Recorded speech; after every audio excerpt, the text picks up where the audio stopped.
இந்த தமிழ் மக்கள் கூட்டணியினுடைய வேட்பாளர் அறிமுக நிகழ்வை தலைமை தாங்கி நடாத்தி கொண்டிருக்கின்ற நண்பர் பார்த்திபன் அவர்களே,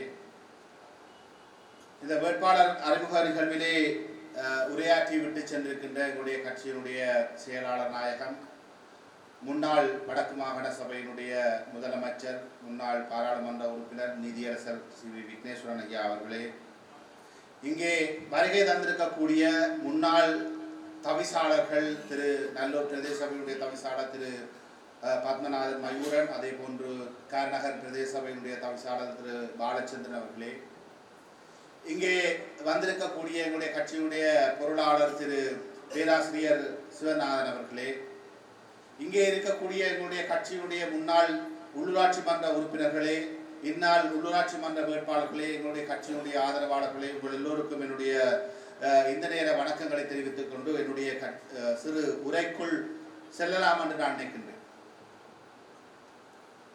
என்னுடைய சிறிய உரையை தொடர்ந்து வேட்பாளர் அறிமுக நிகழ்வையும் நாங்கள் நடத்தலாம் என்று நான் நினைக்கின்றேன். எங்களை பொறுத்த மட்டிலே வடக்கு மாகாணத்திலே நாங்கள் பல்வேறு சபைகளிலே இந்த தேர்தலிலே தமிழ் மக்கள் கூட்டணி மான்சிட்டத்திலே போட்டியிட்டுக் கொண்டிருக்கின்றோம். அதிலே 4 இடங்களிலே எங்களுடைய வேட்பு மனுக்கள் நிராகரிக்கப்பட்டிருக்கின்றது.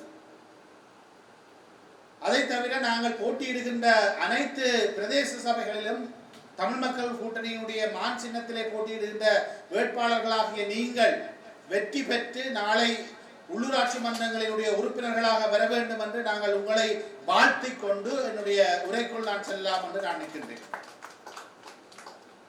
நாங்கள் போட்டியிடாத சபைகளிலும் கூட யார் வரக்கூடாது என்பது தொடர்பாக எங்களுடைய கட்சியுடைய செயலாளர் நாயகம் அவர்களும் எங்களுடைய பார்த்திபன் அவர்களும் தெளிவாக சொல்லி இருக்கின்றார். நாங்கள் இந்த தேர்தலிலே நிச்சயமாக வெல்லப்பட வேண்டியவர்கள் என்பதற்கு பல்வேறு காரணங்களை சொல்ல முடியும். அதிலே மிக குறிப்பாக நாங்கள் சொல்லுகின்ற காரணம், யாழ்ப்பாணம் மாநகர சபையை நாங்கள் கடந்த காலங்களிலே ஆட்சி செய்து மிகச் சிறப்பாக ஆட்சி செய்த ஒரு தரப்பு இன்று வடக்கு கிழக்கிலே இருக்கக்கூடிய உள்ளூராட்சி மன்றங்களிலே தலை சிறந்த அல்லது தலையாய உள்ளூராட்சி மன்றம் என்று சொன்னால் அது யாழ்ப்பாண மாநகர சபை. அந்த யாழ்ப்பாண மாநகர சபை என்பது ஒரு அடையாளம். பாராளுமன்றத்துக்கு அடுத்ததாக யாழ்ப்பாண மாநகர சபை என்பது ஒரு அடையாளம். அந்த மாநகர சபையினுடைய முதல்வரை வெளிநாட்டில் இருந்து வருகின்ற அத்தனை ராஜதந்திரிகளும் சந்திப்பது வழமை. எந்த ஒரு ராஜதந்திரியும் யாழ்ப்பாணத்துக்கு வந்தால் மாநகர சபைக்கோ மாநகர முதல்வரிடமோ விஜயம் செய்யாது திரும்பி சென்ற வரலாறே கிடையாது. ஒவ்வொரு தடவை ஒவ்வொரு ராஜதந்திரியும் ஒவ்வொரு நாட்டினுடைய தூதுவரும் யாழ்ப்பாணம் வருகின்ற பொழுது, நான் மாநகர முதல்வராக இருந்த காலத்தில் என்னை சந்தித்தார்கள். என்னை சந்தித்த பொழுது நான் அவர்களிடம் மீள மீள வலியுறுத்திய விடயங்கள், எங்களுடைய இழந்து போன ஆட்சியை, எங்களுடைய இழந்து போன உரிமையை நீங்கள் எங்களுக்கு பெற்றுத்தர வேண்டும். யுத்தத்தினாலே அழிக்கப்பட்டு சிதைவடைந்து போயிருக்கின்ற எங்களுடைய நகரத்தை நீங்கள் மீட்டெடுத்து தர வேண்டும். எங்களுடைய மக்களை கொன்று குவித்தவர்களை நீங்கள் நீதியின் முன் நிறுத்த வேண்டும் என்கின்ற பல்வேறு விடயங்களை தொடர்ச்சியாக குரல் கொடுத்து சொல்லிக் கொண்டிருந்த ஒருவர் தான் நாங்கள். இன்று அந்த மாநகர சபையிலே ஒரு பொம்மையை இருத்த வேண்டும். அந்த மாநகர சபையை தென்னிலங்கை தன்னுடைய வசப்படுத்தி விட்டது. சிங்கள தேசிய கட்சி, தேசியவாத கட்சி அதனுடைய ஆட்சி பீடத்தில் ஏறிவிட்டது என்ற ஒரு செய்தியை சொல்ல வேண்டும் என்பதற்காக நாங்கள் நயவஞ்சகமாக தோற்கடிக்கப்பட்டு இன்று நாங்கள் வெளியேற்றப்பட்டிருக்கின்றோம். நாங்கள் தோற்கடிக்கப்படவில்லை, நாங்கள் போட்டியிட முடியாதவாறு தடுக்கப்பட்டிருக்கின்றோம். இந்த சந்தர்ப்பத்திலே நாங்கள் ஒன்றை சொல்லுகின்றோம், எங்களை தோற்கடித்து அல்லது எங்களை வெளியேற்றி எங்களை போட்டியிடாமல் வைத்து இந்த மாநகர சபையை கைப்பற்றி விடலாம் என்று துடிக்கின்ற தரப்புகளுக்கு நாங்கள் மரண அடியை எங்களுடைய மக்கள் இந்த தேர்தலிலே கொடுப்பார்கள் என்கின்ற ஆணித்தரமான நம்பிக்கை எங்களுக்கு இருக்கிறது. அதற்காகவும் நாங்கள் கடுமையாக உழைப்போம்.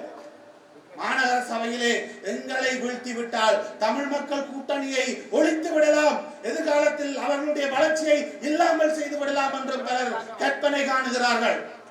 அது அவர்களுடைய கற்பனையாகத்தான் இருக்குமே தவிர ஒருபோதும் நடைமுறையில் வராது என்பதையும் நான் ஆணித்தரமாக இந்த சந்தர்ப்பத்திலே சொல்லிக் கொள்கின்றேன்.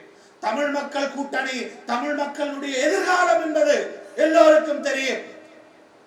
தமிழ் மக்கள் கூட்டணி தமிழ் மக்களுடைய எதிர்காலமாக வரக்கூடாது, அவர்களை முளையிலேயே கிள்ளி எறிய வேண்டும் என்கின்ற துடிப்போடு இங்கு பலரும் சதி செய்து கொண்டிருக்கிறார்கள். அந்த சதிகளை நாங்கள் துடைத்து எறிவோம்.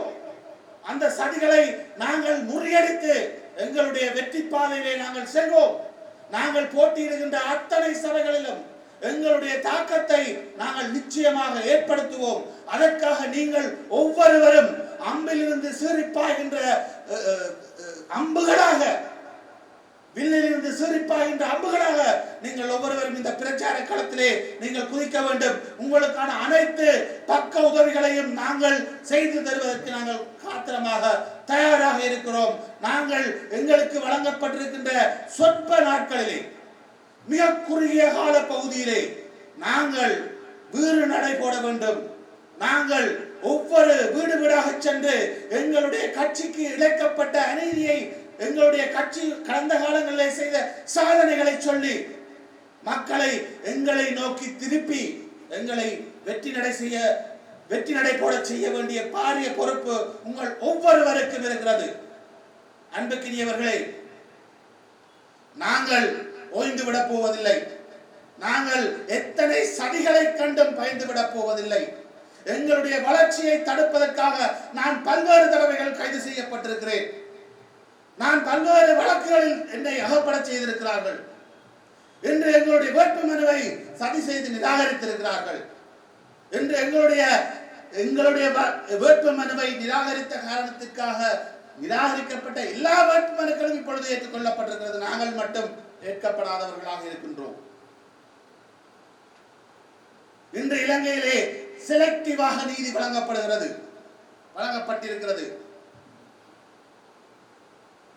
நாங்கள் இந்த பின்னடைவுகளை கண்டு, இந்த சதிகளை கண்டு, இந்த தோல்விகளை கண்டு நாங்கள் ஓய்ந்து விட போவதில்லை.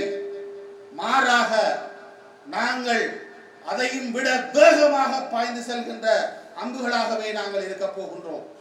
எதிர்காலத்தை நாங்கள் வழிநடத்துவதற்கு நாங்கள் தயாராக இருக்கிறோம். நாங்கள் வழிநடத்தியே தீருவோம். நாங்கள் கடந்த முறை யாழ்ப்பாண மாநகர சபை மட்டுமல்ல, நல்லூர் பிரதேச சபையும் எங்களுடைய ஆளுகையில் இருந்தது. காரநகர் பிரதேச சபையினுடைய தவிசாளரும் இன்று எங்களுடன் போட்டியிடுகின்றார். இந்த 2 சபைகளையும் நிச்சயமாக மீளவும் நாங்கள் எடுத்து ஆளுவோம் என்கின்ற நம்பிக்கை எங்களுக்கு இருக்கிறது. அதை நாங்கள் நிச்சயமாக செய்வோம். அதற்காக ஒவ்வொருவரும் அர்ப்பணிப்போடு நாங்கள் போராடுகின்ற அதே வேளை ஏனைய பிரதேச சபைகளையும் கைப்பற்றுவதற்கான முழுமையான முயற்சியிலே தமிழ் மக்கள் கூட்டணி நிச்சயமாக ஈடுபடும். அந்த முயற்சியிலே நீங்கள் ஒவ்வொருவரும் ஈடுபட வேண்டும். நாங்கள் உங்கள் ஒவ்வொருவருக்கும் பக்கபலமாக உங்களோடு வீடு வீடாக வருவதற்கு நாங்கள் தயாராக இருக்கிறோம். அன்புக்குரியவர்களே, இது வாழ்வா சாவா என்கின்ற போராட்டம். இந்த போராட்ட களத்திலே நாங்கள் போராடி கொண்டிருக்கிறோம். இதிலே இழப்பதற்கு எங்களுக்கு எதுவுமே இல்லை. கரணம் தப்பினால் மரணம் என்ற ரீதியிலே நாங்கள் இந்த தேர்தல் களத்தில் இருக்கிறோம். மிகுந்த நிதி நெருக்கடிக்கு மத்தியில் நாங்கள் போராடி கொண்டிருக்கிறோம். மிகுந்த சதிகளுக்கு மத்தியிலே நாங்கள் போராடி கொண்டிருக்கிறோம். இன்று அனைத்து தரப்புகளும் திருப்பி தாக்குகின்ற ஒரே ஒரு தரப்பாக நாங்கள் இருக்கின்றோம். ஒன்றை மட்டும் நான் சொல்ல வேண்டும். இன்று பல கட்சிகளும் தமிழ் மக்கள் கூட்டணி என்கின்ற பெயரில் போலியான முகநூல்களை ஆரம்பித்து முகநூலிலே எங்களுடைய கட்சியை போன்று அவதூறான செய்திகளை பரப்புகின்ற கேவலமான கீழ்த்தரமான ஒரு அரசியலை முன்னெடுக்கிறார்கள். ஏன்?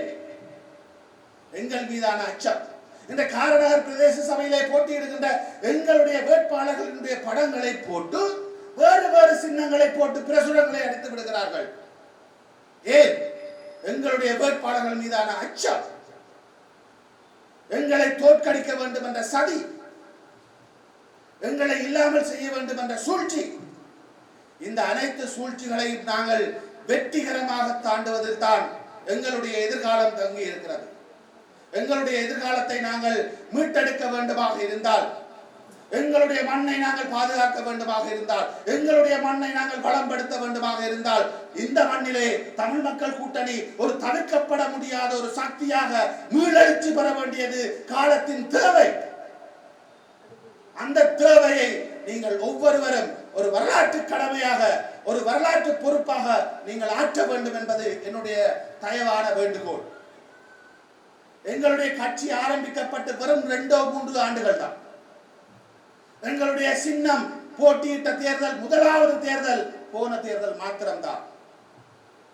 போன பாராளுமன்ற தேர்தலில் தான் யாழ்ப்பாணத்தில் மான் சின்னமே முதல் அறிமுகம் செய்யப்பட்டது. அந்த முதலாவது தேர்தலிலே மிகப்பெரிய சக்திகளே, மிகப்பெரிய அரசியல்வாதிகளே, மிகப்பெரிய நீண்டகால அரசியல் வரலாற்றை கொண்ட கட்சிகளே தடுமாறிய பொழுது நாங்கள் பெற்ற வாக்குகள் என்பது மிக காத்திரமானது. மிக நீண்ட வரலாற்றை கொண்ட தமிழரசு கட்சி வெறும் 30,000 வாக்குகளை யாழ்ப்பாண மாவட்டத்தில் பெற்ற பொழுது நாங்கள் அதன் அரைவாசி வாக்குகளை பெற்றிருக்கிறோம் வெறும் 2 ஆண்டுகளில். கட்சி ஆரம்பிக்கப்பட்டு வெறும் 2 ஆண்டுகளில், கட்சி ஆரம்பிக்கப்பட்டு முதலாவது தடவையாக எங்களுடைய சின்னத்தை தவறவிட்ட ஆண்டில் 5 கட்சிகளின் கூட்டாக போட்டியிட்ட ஒரு தரப்பை நாங்கள் வெறும் 7,000 வாக்குகள் தான் நாங்கள் குறைவாக பெற்றிருந்தோம். அமைச்சர்களாக இருந்தவர்கள் மன்கவின நேரம் நாங்கள் 13,000க்கு மேற்பட்ட வாக்குகளை பெற்றோம். இது மிகப்பெரிய ஒரு சாதனை. ஒரு கட்சி ஆரம்பிக்கப்பட்டு முதலாவது தேர்தலிலே இவ்வளவு வாக்குகளை எந்த ஒரு கட்சியோடும் கூட்டு சேராது தனித்து நின்று பெற்றது என்பது வரலாற்று சாதனை. அந்த வரலாற்று சாதனையை இந்த தேர்தலில் நாங்கள் எடுத்து சென்று அதை பன்மடங்காக மாற்ற வேண்டும். அதனூடாக ஒரு புதிய அரசியல் கலாச்சாரத்தை இந்த மண்ணிலே கட்டியெழுப்ப வேண்டும். எங்களுக்கு அரசியல் செய்வதற்கு தேவையில்லை. எங்களுக்கு வேற வேலை இல்லாமல் நாங்கள் அரசியலுக்கு வரவில்லை. பணம் சேர்ப்பதற்காக அரசியலுக்கு வரவில்லை. சொத்து சேர்ப்பதற்காக அரசியலுக்கு வரவில்லை. புகழுக்காக அரசியலுக்கு வரவில்லை. எங்களுடைய மண் பறிக்கப்பட்டிருக்கிறது. எங்களுடைய இனம் அழிக்கப்பட்டிருக்கிறது. எங்களுடைய சொத்துக்கள் அழிக்கப்பட்டிருக்கின்றன. நாங்கள் முள்ளிவாய்க்காலிலே இழந்த அவலத்துக்கு நியாயம் கிடைக்கவில்லை. அதற்காக நாங்கள் போராடுகின்ற ஒரு அமைப்பாகத்தான் நாங்கள் எங்களுடைய அரசியலை விரித்திருக்கிறோம், தரித்துக் கொண்டிருக்கிறோம். எங்களுடைய அரசியல் முடிக்கப்பட முடியாது. எங்களுடைய உயிர் இருக்கும் வரை எங்களுடைய அரசியல் போராட்டம் தொடரும். தமிழ் மக்களுக்கான ஒரு நேர்மையான அரசியலை நாங்கள் முன்னெடுப்பதற்கு தயாராகத்தான் இருக்கிறோம். அது ஒருபோதும் நாங்கள் ஓய்ந்துவிடப் போவதில்லை. தமிழ் மக்களை அரசியல் ரீதியாக பலப்படுத்த வேண்டும். தமிழ் மக்களை நேர்மையாக வழிநடத்த வேண்டும். ஒரு ஊழலற்ற ஒரு சமுதாயத்தை, நேர்த்தியான சமுதாயத்தை கட்டமைக்க வேண்டும். எவ்வாறு இந்த விடுதலை போராட்டம் தமிழ் மக்களுக்கான கட்டமைப்புகளை வைத்து தமிழ் மக்களை வழிநடத்தி இருந்ததோ, ஆயுதமற்ற ரீதியிலே தமிழ் மக்களை கட்டமைப்பு ரீதியாக மாற்றி அமைத்து தமிழ் மக்களை வழிகாட்ட வேண்டிய பாரிய பொறுப்பு எங்களுக்கு இருக்கிறது.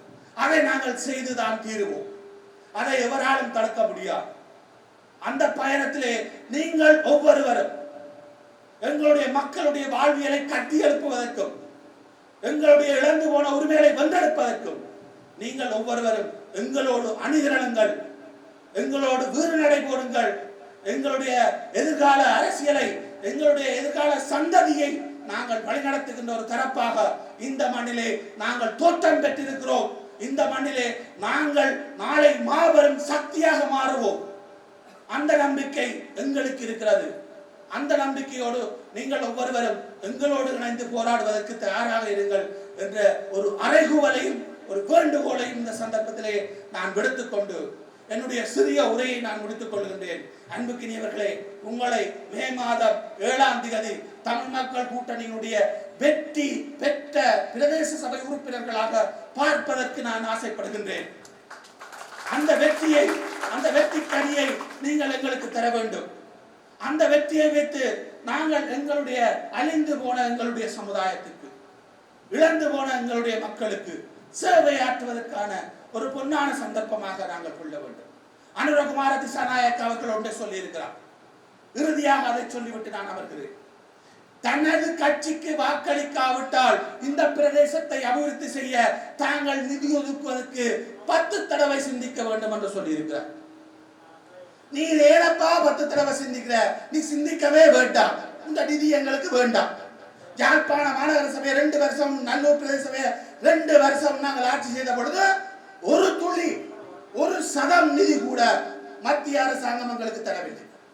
எங்களுடைய தமிழ் டயஸ்போரா, எங்களுடைய தமிழ் நல்லுள்ளங்கள், எங்களுடைய சபையுடைய சொந்த நிதியில் தான் நாங்கள் அந்த அபிவிருத்திகளை செய்திருக்கிறோம். நாங்கள் ஊழலற்ற ஆட்சியை செய்திருக்கிறோம்.